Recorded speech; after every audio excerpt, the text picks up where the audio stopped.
एक phone call आया था मेरी दीदी के पास, आरती की मम्मी के पास।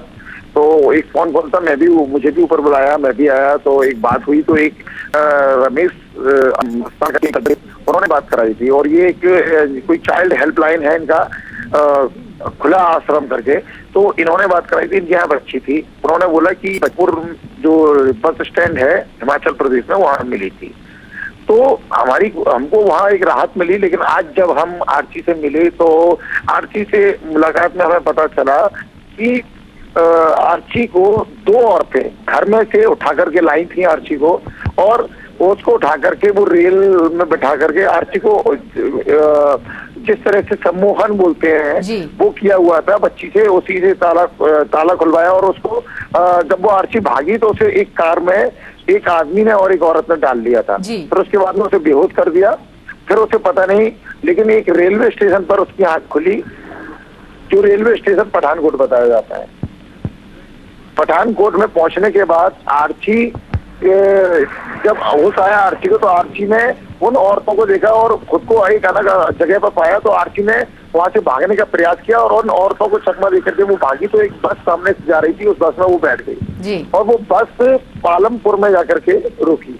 लेकिन यहाँ वो बच्ची छोटी थी तो पता नहीं चला। लेकिन फिर वहाँ रोई। लेकिन अवनीश, जिन औरतों की बात हो रही है, क्या वो जानकार थी? क्या आर्ची उनको जानती थी? क्योंकि वो सोसाइटी में किस तरह से घर के अंदर तक पहुंच गई?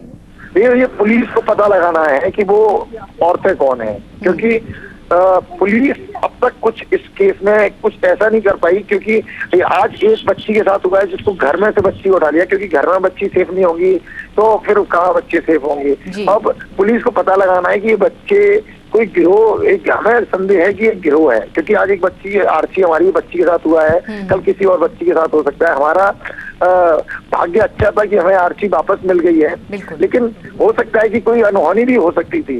लेकिन हम चाहते हैं कि आगे किसी के साथ ऐसी अनहोनी ना हो। इसके लिए पुलिस को पता लगाना चाहिए वो औरतें कौन है, और इसके लिए कई तहकीकात करनी चाहिए। जी अवनीश, आर्ची को क्या किसी तरह से उसे परेशान किया गया या किसी तरह की चोट भी लगी आर्ची को?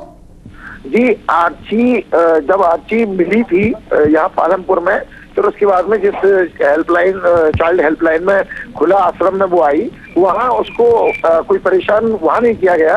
और अभी आर्ची से हमने इतनी ज्यादा और डिटेल में नहीं पूछा है, क्योंकि उसकी अवस्था इस समय ऐसी नहीं है। आप समझ सकते हैं कि 11 साल की बच्ची है वो, तो इससे इतना वो नहीं है। वो उसका रो करके बुरा हाल है। जी, चलिए उम्मीद करते हैं कि जल्दी ही इस शौक से उबर आए छोटी बच्ची आर्ची। और बहुत बहुत शुक्रिया हमसे बात करने के लिए अवनीश आपका।